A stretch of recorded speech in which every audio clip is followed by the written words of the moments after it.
स्वागत है आपका बहुत बहुत। आप एनएमएफ न्यूज देखना शुरू कर चुके हैं। हम बात करने वाले हैं आज एक ऐसे मामले में जो पिछले कुछ दिनों से या हफ्ते से ये कहें कि सुर्खियां बटोर रहा है और लगातार हर कोई इस मामले के बारे में जानना चाह रहा है, इस मामले को बड़ी गहराई से देखना चाह रहा है। आम आदमी भी, और आम आदमी इन दोनों तरह के सवालों से जूझ रहा है इस वक्त पर कि अगर यह सच है कि कोई व्यक्ति या व्यक्तियों का समूह जो है वो पाकिस्तान से किसी और देश होता हुआ, नेपाल से होता हुआ भारत आ जाए, तो क्या ये ऐसा बड़ी आसानी से हो सकता है, या इसके पीछे के कारण क्या है, इसके पीछे फेलियर किसका है। और सबसे अहम बात जो आज हमारे इस इंटरव्यू का एक तरीके से कोर होगा वो ये कि कानून इसे किस तरीके से देखता है। कानून के नजरिए से अगर आप इसे देखेंगे तो ये कितना संभव है, या फिर इन सारी की सारी चीजों के बीच वो रास्ते कौन से हैं जिनके थ्रू अब चाहे यूपी एटीएस की आप बात कर लीजिए वो आगे बढ़ेगी, या फिर अगर कोर्ट ने जमानत दिया, कोर्ट ने छोड़ा, तो फिर वो क्यों छोड़ा। हमारे साथ निशांत श्रीवास्तव जी हैं, दिल्ली हाई कोर्ट में वकील हैं, और इसके साथ साथ भी वो अपने आप भी जो है पूरी की पूरी जो लीगल एडवाइस के तौर पर आप देख सकते हो वहां पर भी बहुत सारी चीजों के थ्रू आपके सामने मौजूद रहेंगे। तो very very warm welcome sir, and thank you so much for giving the time. आपका बहुत बिजी स्केड्यूल है और उसके बीच से आपने ये वक्त निकाला है हमारे लिए, तो सबसे पहले स्वागत करता हूं आपका। बहुत बहुत धन्यवाद। सर, मैं सबसे पहले आपसे यही जानना चाह रहा हूं कि इस मामले को जब आपने, जैसे हम कानून की भाषा में कहते हैं ना, प्रथम दृष्टया प्राइमा फेसी आपने इसमें इस मामले को जब वकीलों ने सुना या जब लीगल दायरे में ये पूरा का पूरा मामला पहुंचा, तो फर्स्ट रिएक्शन क्या था, इमीडिएट रिएक्शन क्या था, अगर मैं एक वकील होने के नाते आपसे जानना चाहूं। देखिए, जब ये मामला उठा मीडिया के द्वारा, जब ये मामला सामने आया, तो दो चीजें समझ में आती थी। एक कि किसी व्यक्ति का ये डिसीजन कि वो इंडिया आए जी, और अपने जिनसे वो प्यार करता है, जिनके साथ वो जी खेलता था, जैसा बताया जा रहा है, मीडिया से जा रहा है, उनसे वो मिलने आया। दूसरा, उसके पीछे की लीगैलिटी, लीगल, क्या वो लीगली आया या वो इलीगली आया, क्योंकि ये जो व्यक्ति है, जो लिविंग है, वो पाकिस्तान की नागरिक है, और इस तरह से भारत में उनका आना एक बड़ा बहुत पॉजिटिव सेंस में नहीं लिया जा सकता है, क्योंकि वो भारत में जब उनकी जो एंट्री है वो इलीगल माइग्रेंट के रूप में हुई है, क्योंकि वो बिना किसी प्रॉपर दस्तावेज के वो भारत में एंट्री की है। उनके पास कोई वैलिड वीजा नहीं है, कोई वैलिड डॉक्यूमेंट नहीं है, और ना ही वो किसी प्रकार की सरकार है। तो इस तरह उनका भारत में एंट्री करना एक लीगल पॉइंट ऑफ व्यू से देखा जाए तो तुरंत ही एक शक वो करता है, शक तैयार करता है कि ऐसा कोई क्यों कर रहा है, ऐसा उन्होंने क्यों किया। सर, इसमें जैसे मैंने आपसे पूछा कि अगर आपकी दृष्टि से मैं इसे देखूं तो क्या ऐसा करना बहुत आसान है क्या सर? जिस आसानी से सारी की सारी चीजें हो गई, क्या लीगली आप इसे बता सकते हैं कि इसका प्रोसीजर क्या होना चाहिए सही तरीके से? जैसा आपने कहा, एक होता है सही तरीके से आप बॉर्डर के इस पार आओ या किसी भी दूसरे मुल्क में जाओ, एक इस तरह का भी रास्ता है जिसे आप इलीगल कहोगे, और लॉ की भाषा में इसे आप अवॉइड कह सकते हो कि भाई ये चीज नहीं हो सकती है, इस चीज को नहीं किया जा सकता है। आप इसके प्रोसेस को, जो भी आपने सारी की सारी बातें बताई, इसको आप किस तरीके से देख रहे हैं? जिस तरीके से एक महिला का यहां पर आना और उसके बाद अनेक तरह के दावे करना, ये क्या इतना आसान है सर कि हमारे देश में एंट्री पाना? मतलब इसे लॉ किस तरीके से देख रहा है? देखिए, हमारा जो ये नेपाल के साथ हमारा जो बॉर्डर है, अगर आप ध्यान दें, वो एक बहुत ही ओपन बॉर्डर है, और सिटीजन्स के एंट्री मूवमेंट पे कोई ज्यादा कंट्रोल नहीं होता, ज्यादा चेकिंग नहीं जी। तो इनको ये बात पूरी तरह से पता थी, पूरी तरह से पता थी कि अगर वो दुबई के डायरेक्ट इंडिया में आती तो एरोप्लेन के थ्रू आती, और उनका पूरा रिकॉर्ड आ जाता है सारी एजेंसीज के पास। मगर अगर वो पाकिस्तान नेपाल से होते हुए आती हैं आम नागरिक की तरह, और शायद हो सकता है उन्होंने, किसी ने पूछा हो तो उन्होंने अपने आप को भारत के नागरिक बताया हो उस समय, पता नहीं ऐसा हुआ होगा या नहीं, बट वो आराम से नेपाल के रास्ते से पकड़ के जी वो एंटर कर रहे हैं। और ये जो पूरा प्रोसेस था वो प्रोसेस बहुत सोचा समझा लग रहा है। आप देखें, अगर उनका एजुकेशनल क्वालिफिकेशन देखें, शायद मीडिया के सोर्सों से जो सुनने में आया है वो सिर्फ वो 5 पास हैं। जी और 5 पास व्यक्ति इतना इतना सधे हुए कदम कैसे ले सकता है? वो कहाँ से जाएं, कैसे जाएं, दुबई क्यों जाएं, फिर वहां से नेपाल जाएं, नेपाल से यहाँ पे आए। तो ये जरा सा अगर देखें तो प्राइमा फेसाई एक शक क्रिएट करता है कि ये जो उनका मूवमेंट है वो सिर्फ और सिर्फ जैसा दिख रहा है वैसा नहीं है, इसके पीछे और भी कुछ चीजें हो सकती हैं। अगर मान भी लिया जाए कि इसके पीछे उनका मकसद प्यार नहीं था, बट जो एंट्री हुई है वो तो इलीगल है, वो से इलीगल है, जिसको कि सुरक्षा एजेंसी बाकी कोर्ट सिस्टम जिसको सिर्फ इसलिए नहीं माफ कर सकता कि वो किसी व्यक्ति के प्यार में खुद को यहाँ पे नहीं है। उसका एक कानूनी पहलू भी है जिसको कानूनी रूप से कोर्ट और सुरक्षा एजेंसी उसको देखेंगी और विचार करेंगी। और चूंकि विदाउट किसी परमिशन के वैलिड डॉक्यूमेंट के आए, पॉसिबिलिटी ये है कि कल को अगर ये पता चलता है कि अगर ये किसी तरह का इनका कोई जासूसी बैकग्राउंड नहीं है जो आज के न्यूज़ में काफी उछाला जा रहा है, तो भी उनको वापस तो जाना ही होगा। अगर ऐसा कुछ निकल के आता है कि वो भारत में जासूसी या किसी और मकसद से आई थी, तब तो उनको सजा लंबी हो सकती है और गेन किया जा सकता है। अगर ये सुरक्षा एजेंसियां कल को इस नतीजे पे पहुंचती हैं कि उनका जो भारत में एंट्री थी वास्तव में पर्सनल रीजन से, जैसा वो कह रहे हैं उसको, और इसमें कोई ऐसी संदेह की बात नहीं है, वो कोई नहीं है, जासूस नहीं है, तो ऐसे कंडीशन में उनको सजा हो सकता है ना हो या कम हो और उनको जल्दी से जल्दी कर दिया जाए। एक चीज़ मैं आपसे बड़ी सीधी पूछना चाह रहा हूँ कि जब इनको कोर्ट के सामने भी पेश किया गया तो कोर्ट ने भी 2-3 चीज़ें रखी इनके सामने कि आप कोई जगह नहीं बदलोगे, जगह बदलोगे तो बताओगे, आपके साथ जो लोग हैं वो भी किसी तरह की जगह नहीं बदलेंगे। ये जब पहली बार कोर्ट के सामने आई सर, तो क्या ऐसी चीज़ें थी कि ये जेल के पीछे नहीं बल्कि कोर्ट ने कहा जी इन शर्तों के साथ आप चले जाइए? इसको आप अगर थोड़ा सा डिकंस्ट्रक्ट कर पाएँ या एनलाइटन कर पाएँ हमें, और कि क्या रही होंगी वो वजह जिस वजह से जब ये सारी की सारी चीज़ें सामने है कि भाई एक तरीके से इलीगल एंट्री है, और क्योंकि बहुत ही सुनने में बड़ा आसान सा लग रहा है कि कोई नेपाल से भारत आ गया, लेकिन मामला इतना सरल या इतना आसान नहीं है। कोई पाकिस्तान से चला हुआ व्यक्ति, और इसी तरीके से, और हमने वो दंश झेले हैं कि पाकिस्तान से आए हुए व्यक्तियों ने यहाँ पर क्या क्या किया है, तो मैं उस तरफ नहीं जाऊँगा अभी, लेकिन मैं सिर्फ यहीं पर रहता हूँ कि नेपाल से कोई आ रहा है या आ रही है और उसके बाद कोर्ट के सामने भी पेश किया जाता है, लेकिन कोर्ट किन्हीं ग्राउंड्स पर, मैं वो ग्राउंड्स आपसे जानना चाह रहा हूँ, और ये भी जानना चाह रहा हूँ कि why she isn't behind the bars. कि वो एक्चुअल जो ट्रांसपायर हुआ था कोर्ट में जी वो मेरे सामने नहीं है, ना ही मुझे पढ़ने को भी नहीं मिला इन सब चीजों को। बट जो कंडीशन पुट की है कोर्ट में, नॉर्मली किसी बेल ग्रांट करते हुए, देखिए एक अहम मुद्दा ये भी है कि वो एक महिला है और उनके 4 छोटे बच्चे हैं। ये चीजें भी एक इम्पोर्टेंट पॉइंट रही होंगी कोर्ट के दिमाग में, ह्यूमैनिटेरियन ग्राउंड रहा होगा कोर्ट के दिमाग में बेल देते हुए। और प्रोफेशनल जब भी बेल दिया जाता है, जनरली आप समझिए बेल का पर्पस क्या होता है। तो पर्पस ये होता है कि आप कंस्ट्रक्टिव कस्टडी हो, पुलिस की कस्टडी में रहें या एक कंस्ट्रक्टिव कस्टडी हो, और वो कहीं भागे ना,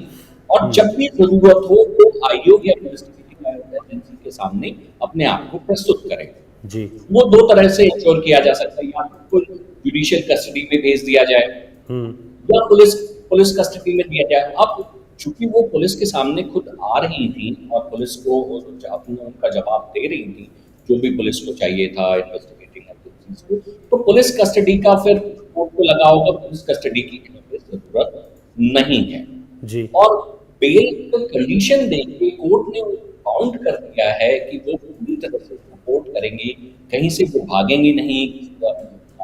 पता देंगी, अपनी सारी इंफॉर्मेशन अपडेट रखेंगे आईओ को और सुरक्षा एजेंसियों वो देते रहेंगे। तो एक तरह से मानवीय पहलू दिखाते हुए कोर्ट ने इनको बेल दिया है और ऐसा कोई फैसला नहीं सुनाया है कि ये इनकी एंट्री सही है, गलत है, ये अलाउड है इंडिया में रहना। अभी जब ड्यूरिंग द ट्रायल, ड्यूरिंग जब पूरी प्रक्रिया होगी, जांच पूरी होगी, चार्जशीट फाइल की जाएगी, उस दौरान अगर ये इन कंडीशंस को फॉलो करते रहते हैं तो वो स्वतंत्र हैं, वो बाहर रह सकते हैं। मगर जिस भी दिन इन्होंने किसी भी कंडीशन का वायलेशन किया, बेल ऑर्डर में है इनकी कंडीशन, जो हमारी आईओ हैं, सुरक्षा एजेंसी, वो कोर्ट में मूव कर सकती हैं और वो कैंसिल करा सकती हैं, कस्टडी में लिया जा सकता है। तो ऐसा नहीं है कि उनको पूरी मिली हुई है, एक कंडीशनल है।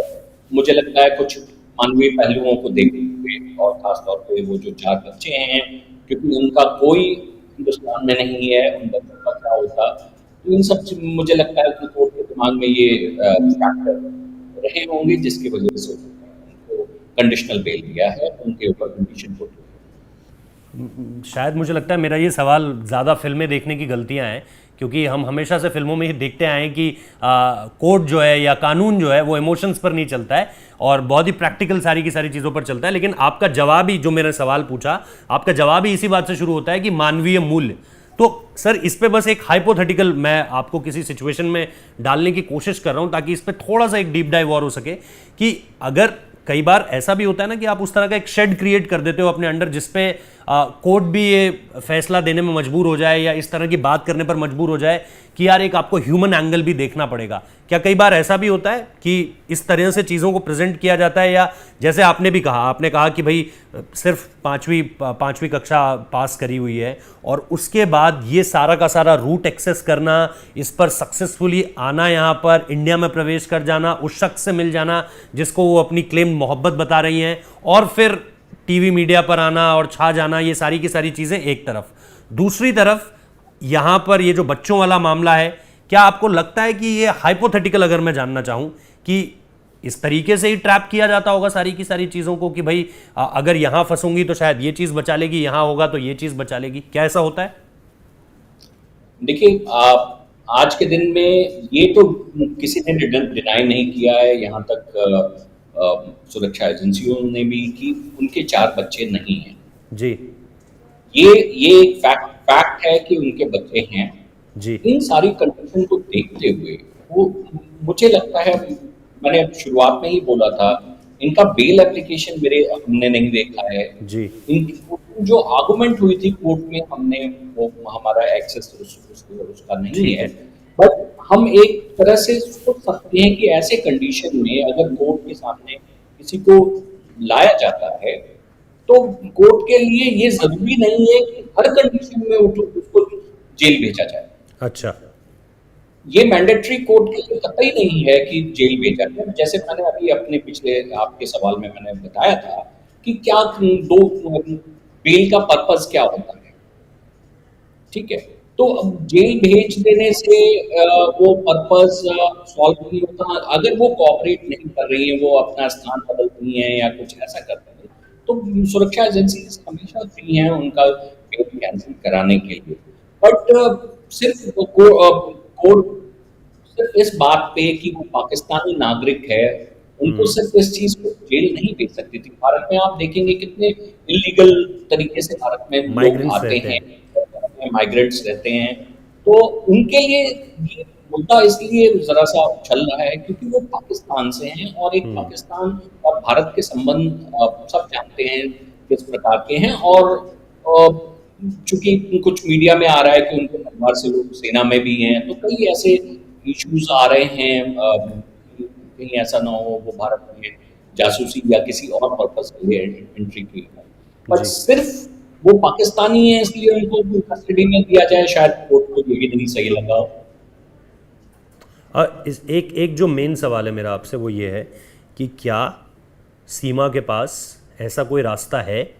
जिससे हम ये कह सकें कि कानूनी दलीलों के बाद और सारी की सारी कानूनी लड़ाई के बाद वो हिंदुस्तान ही ठहर सकती हैं, और कोई ऐसी चीज़ ना सामने निकल कर आए जो उन्हें हिंदुस्तान से बाहर हटाए। कुछ ऐसा है लीगली, कुछ ऐसा है जो उन्हें यहाँ का या तो नागरिक बना दे या फिर अस्थायी नागरिक के तौर पर ही, इलीगल इमिग्रेंट के तौर पर, या एक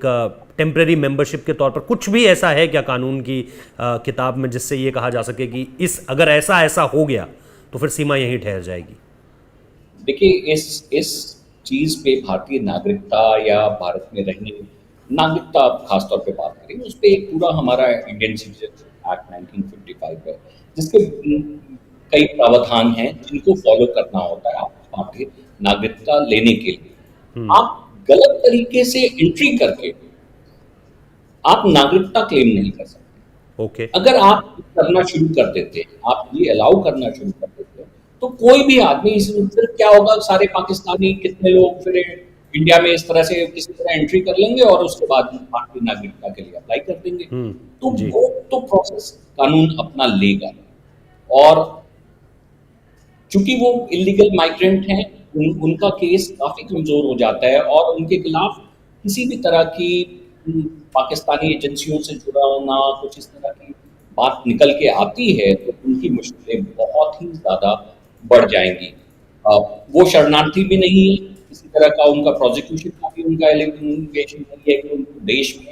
देश से अपनी जान बचा के आएंगे, किस जैसे उनको अपने देश में बताया जा रहा था, उनको अपनी जान का डर था, जिसके तहत भारतीय सरकार उनको शरण देने की डिसीजन ले सके। तो इनका जो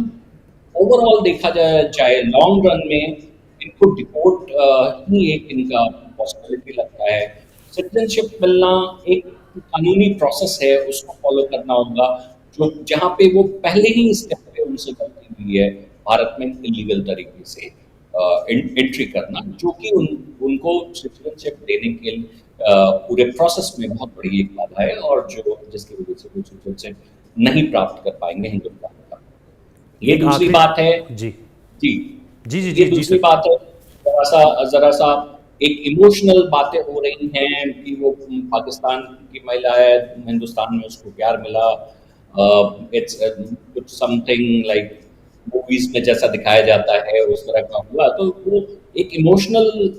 है लोगों के भीतर की, इसको अलाउ किया जाना चाहिए। बट मैं इस बात को बार बार कहता हूँ, अगर इसको हम टेबल को टर्न करें, अगर हम कहें कि ये एक भारतीय महिला थी जो पाकिस्तान में इस तरह से एंट्री कर जाती है और अपने बच्चों को, अपने हस्बैंड को यहाँ छोड़ के अपने बच्चों को लेके चली जाती है, क्या वो इमोशनल, फिर भी आप वही कहेंगे कि नहीं नहीं उसको पाकिस्तान में रहने दिया जाए, उसको भारत में ला जाए, बच्चे वही पाकिस्तानी नागरिक हो जाएं? क्या आपका रवैया जो वही रहेगा जो आज है?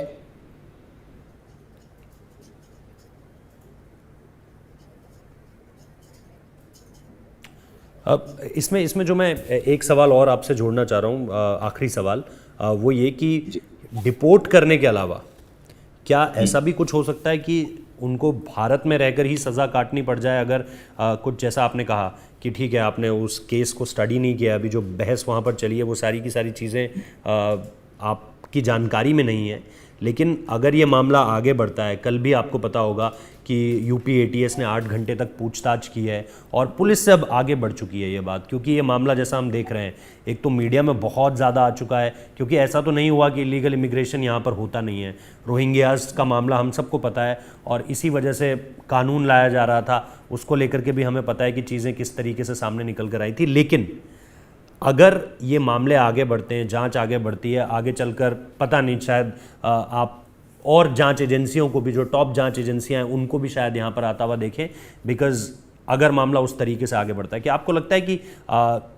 इस तरीके का मामला फिर अगर होता है तो जैसे हमारे कई लोग हैं जो पाकिस्तान में सज़ा काट रहे हैं और इस तरह की चीज़ें फिर इंटरनेशनल कोर्ट ऑफ जस्टिस जिसे हम कहते हैं जो नेदरलैंड्स हेग में है, हरीश साल्वे साहब ने केस लड़ा था, उसकी भी आपको जानकारी होगी सर, तो इस तरह की चीज़ें फिर सामने निकल कर आ सकती हैं क्या?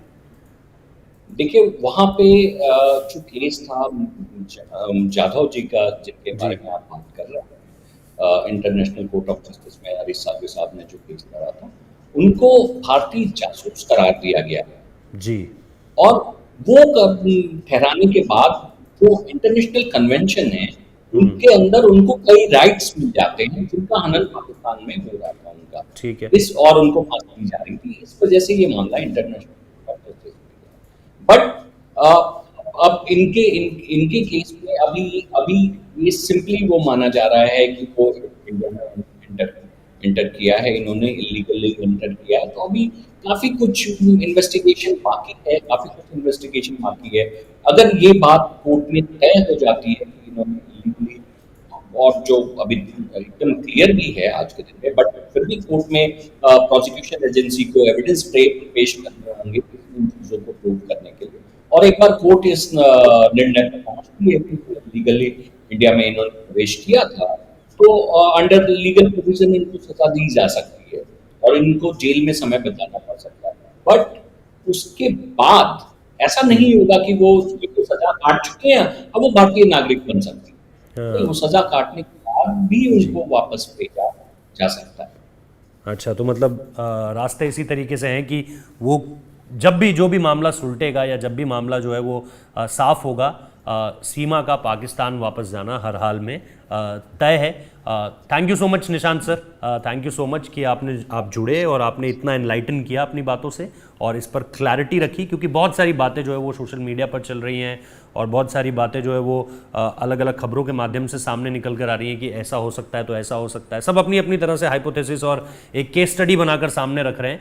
जिस पर क्लैरिटी पाना थोड़ा सा मुश्किल हो रहा था। इसीलिए हमने निशांत सर के साथ बात करने की सोची और उन्होंने जो है, जैसा मैंने कहा कि बड़ी विनम्र होकर हमें ये पूरा का पूरा टाइम दिया है। तो thank you so much sir and have a good day. Thank you. Thank you.